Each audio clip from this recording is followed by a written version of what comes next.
Good evening and welcome to the Great Oaks Lights of Love service of Remembrance. Thank you for joining us this evening. My name is Anne. I'm the Senior Clinical Lead here at Great Oaks. Joining me tonight for the service are two of our hospice at home nurses and our counselling and bereavement lead. Together, we will lead you through the service, which will finish at 8 p.m, when two of our hospice at home nurses will light a candle, and we will all take a moment, as we do each Friday at 8 p.m, to remember our loved ones. We invite you to join us in lighting your own candle, and please make sure you have your candle ready for this. We will all then join together to take a moment of quiet reflection. Please can I remind you when lighting your candles to take care and consider fire hazards. During the last few weeks, many of you will have received a small remembrance bag made by Gail and our team of volunteers, which holds a tea light and also a Great Oaks leaf for you to write a personal message and hang on your Christmas tree. These are available still at the hospice and will be until the new year. And we invite you to do things a little bit differently this year, where normally you would write on this and hang it on our tree, but hang it in your own home.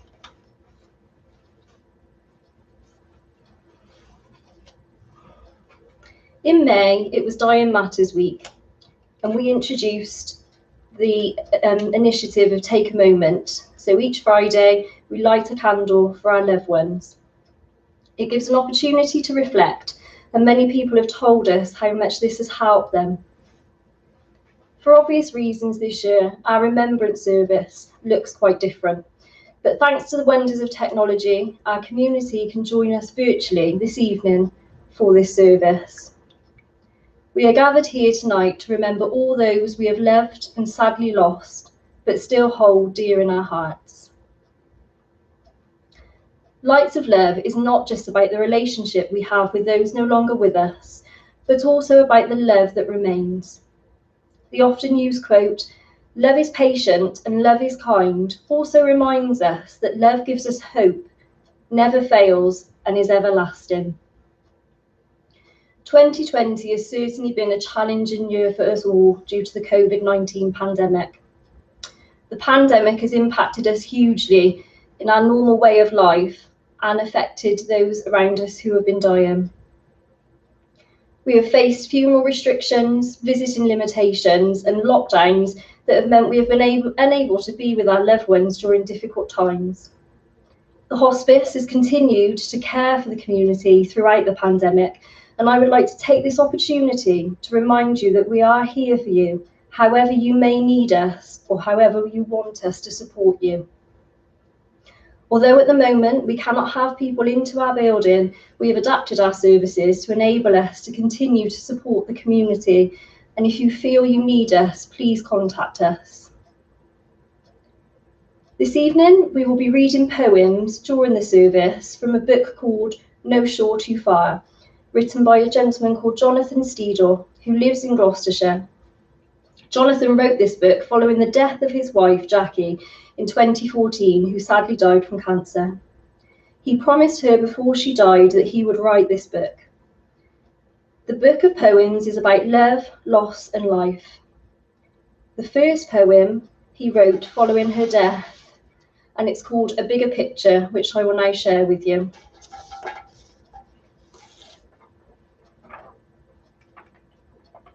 She said to me, the brave and thoughtful soul, I so admire and love. Why all this talk of angels and the like? There's so much beauty, so much goodness here on earth. Why should we look elsewhere? And she was right. A world sublime and wise beyond belief, indeed, right here at every turn and in our daily lives.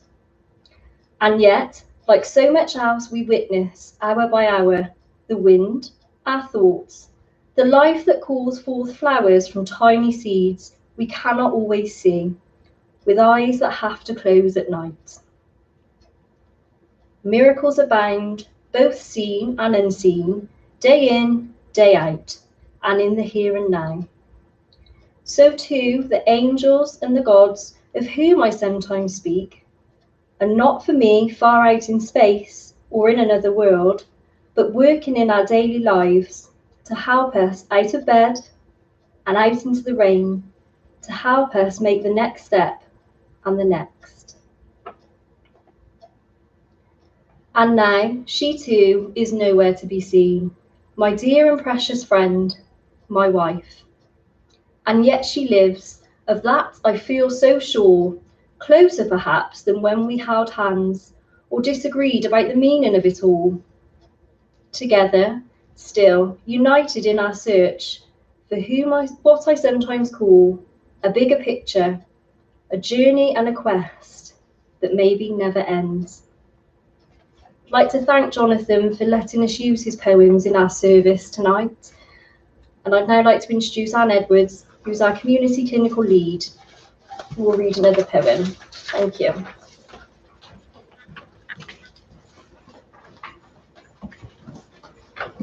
Good evening. My poem is called Water. It sometimes seems when times get tough that I too harden like a block of ice, sharp edges, cold and on my own, and like the water whence I came, so soft and mobile like a child who runs through fields, explores the woods and touches all he meets. But ice can melt and I can flow as once I did when I was young, and all was new and called to me. Come nearer, please, you restless thing, and thus you'll learn that I am tree and this is rock, and you are you, so full of life and long to tell me so. But then one day, so I assume, I'll want a rest, the need to pause, embrace a new surprise, and as that water nears the sea, another stage unfolds. For if you stand upon the shore and look towards that vast expanse that's ever on the move, you will not see what happens next, for water disappears from sight, as do the ones we love. So to the water that we heat, it means a threshold new. It turns to steam, then it's gone, and so it seems until it rains and we get wet. And earth calls out, all dry and parched, you're very welcome back. Now it's time for me to introduce Laura Baker, who's our counselling and bereavement lead here at Great Oaks Hospice.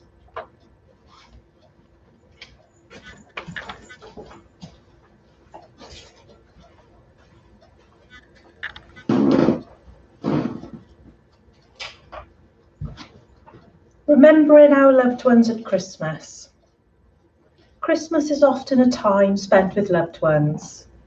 For those of us that have lost loved ones, Christmas can be a difficult and painful time.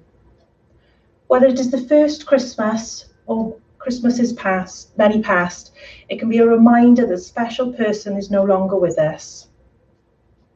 Christmas decorations, a pile of presents, singing Christmas carols. It can all seem meaningless when a special loved one is missing from the scene. Some people find they do not wish to celebrate Christmas at all, and that's okay.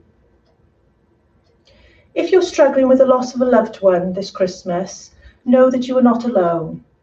Tonight we come together as a community to support each other and to remember our loved ones. If you're struggling with the loss of a loved one this Christmas, reach out. It's okay to ask for help. More than ever this year, it is important that we come together and support each other. If you have lost a loved one, talk to family, talk to friends, talk to your neighbours, talk to work colleagues. If they don't know how you are feeling, how can they support you? And how can you support each other? If you are struggling with the loss of a loved one this Christmas, know that we are here to support you. Do get in contact. You are not alone. If you know someone who is grieving, ask them how they are. Ask them how you can help or support them. Often people worry that they will upset the other person, but that's not the case. Acknowledging their loss and their loved one can really show that you care and that you want to support them. Planning how Christmas is going to be for you in advance can be really helpful. Think of what might work best for you and for family and for friends. Remember, we do not all grieve in the same way, and people may want to remember that person or celebrate Christmas in different ways. It may be that you choose not to celebrate Christmas, or that you want to be alone this year, and that's okay. It might be that you make plans together as a family and agree to give each other space or time out if you need it. Communication is key to letting those around you know what is important for you and how you want to remember a loved one this Christmas. Remember, there is no right or wrong way to remember a loved one at Christmas.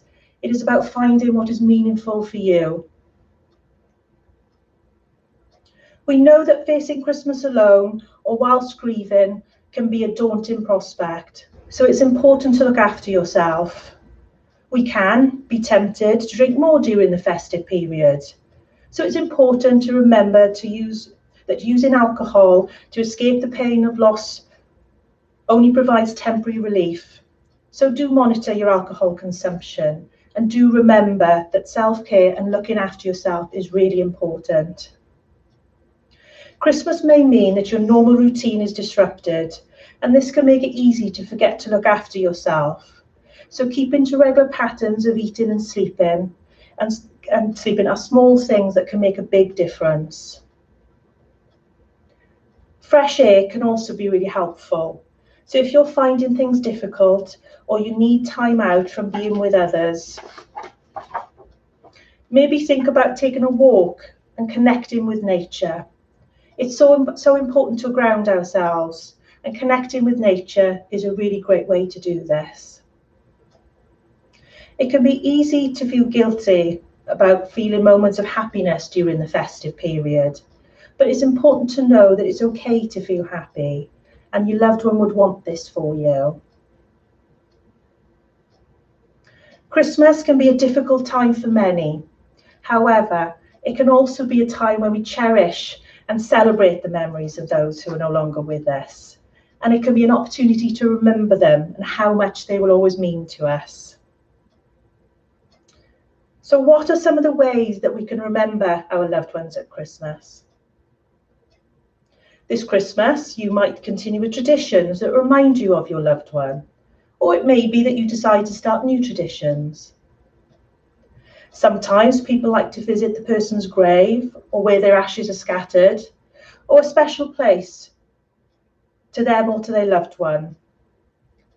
Some people take flowers or a wreath and spend time talking to their loved one about how their year has been and about the plans for the future. You might want to light a candle in memory of your loved one, taking a moment to reflect on their life and your relationship with them. Something that we're all going to do together this evening. You may want to hang a Christmas stocking for them or a special Christmas decoration. This could be something that you make yourself. It could represent something that was special to them, maybe their favourite colour or their favourite football team. It could be their favourite animal, or maybe even a robin at this time of year. Some people like to set a place for the person at the dining table, and it can be an opportunity to talk to them.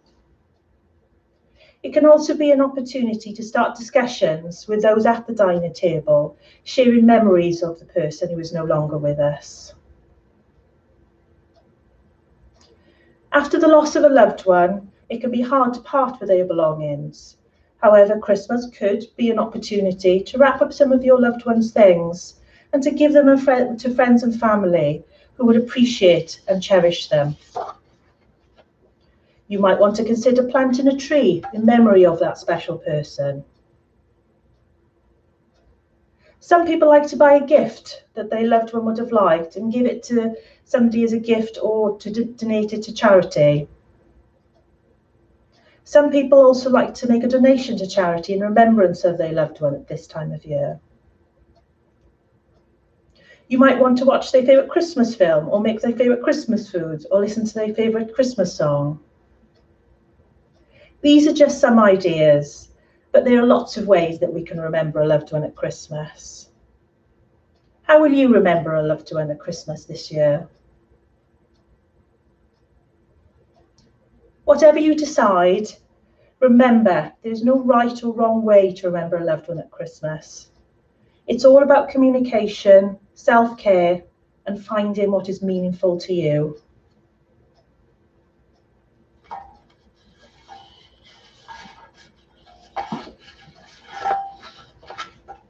I'd now like to read you another of Jonathan's poems. Marmalade.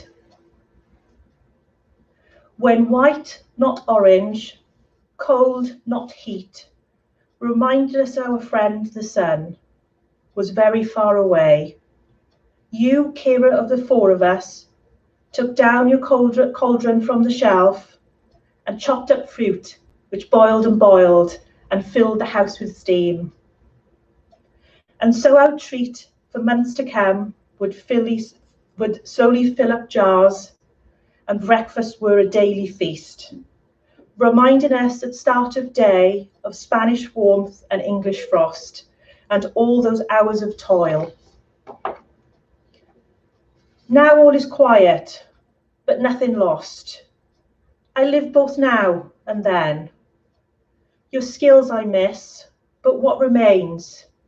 So links me still to winter days, when you brought warmth to all our lives in many different ways. But now there is only one jar left, and that I'll have to keep. For stored up there is treasure rare, which helps me not to weep. I'd like to now ask Sally Taylor, who's our Community Services Lead, to come up, and she will lead us in the lighting of the candle.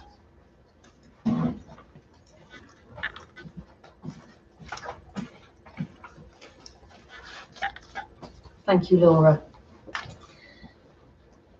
Before we light the candle, I'm going to read you another poem from Jonathan, which reflects his feelings about his wife, Jackie. And it's called Enlightenment.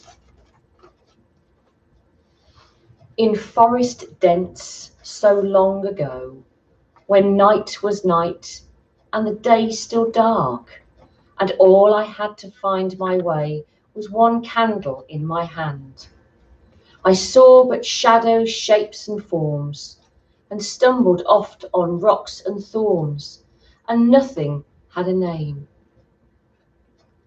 But what I knew without a doubt was here was home, this place so strange, whatever fear I felt, and what was asked to stay alive was trust in flame, however weak, to burn and glow despite the wind, despite the rain, a triumph over dark. And now today I have a torch, a powerful beam of light, and so I see those shapes anew, and what they are and how they work. At least that's how it seems. And at my bench and in my books, I learn more useful facts. They help me build a safer world with wood and bricks and steel. The only problem with this torch and all the detail it reveals is if it stops us looking round and we forget or we ignore the forest we once knew. Perhaps one day we'll learn to make a light that shines not just on this, not just on that, but as the candle did. Then it will show our home again, a home in cosmos vast, where rocks and thorns and humankind play different roles, sing different tunes, as part of one great whole. and through the skills that we have forged as we emerged from out of the woods, where once it all began. So grows the power to see anew the meaning of it all. And could it be that torch we seek is not a tool held in the hand, but a light of quite another sort that flickers in our minds? I'm sure you'll agree that all the poems that we've heard this evening reflect in some way our thoughts and our feelings about loved ones that we've lost in the past. Very shortly, I'm going to ask Anne Edwards to come and help light the candle. And this is an opportunity for you now to gather your candles at home and prepare to light them in memory of your loved ones. So as we said before, please be safe when you're lighting your candles and be aware that to blow them out afterwards. So if you would like to bring your candles together, and remember that we can provide further candles and the oak leaves from reception if you would like to have more for other members of your family or friends, or perhaps neighbours and acquaintances. They are available for you to have throughout December. So I'd like to ask Anne to come up and we will light a candle in remembrance and take a moment, a minute's silence to reflect our feelings and thoughts.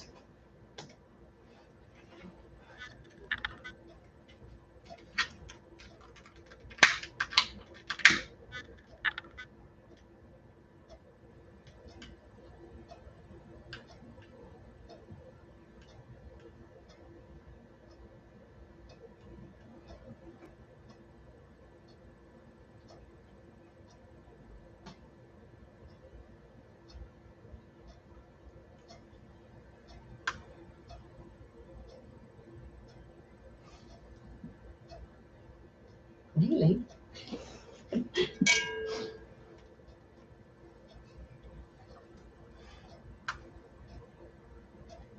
Sorry, I hope you're having more luck with your candles at home. It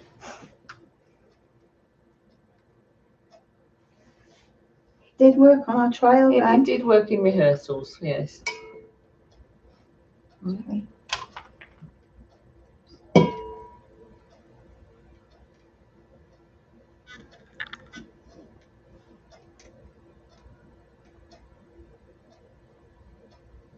Nearly there, I think.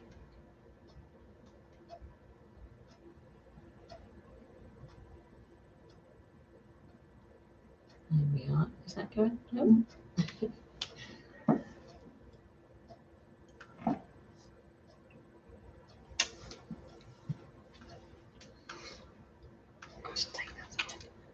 It's hot.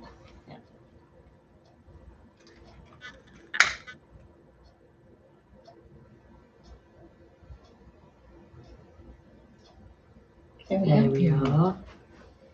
I hope that all yours have lit at home as well. Now just take a minute's silence to appreciate all the loved ones that you've lost over the year.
Thank you. And I'd now like to invite Anne Herken to close this evening's service.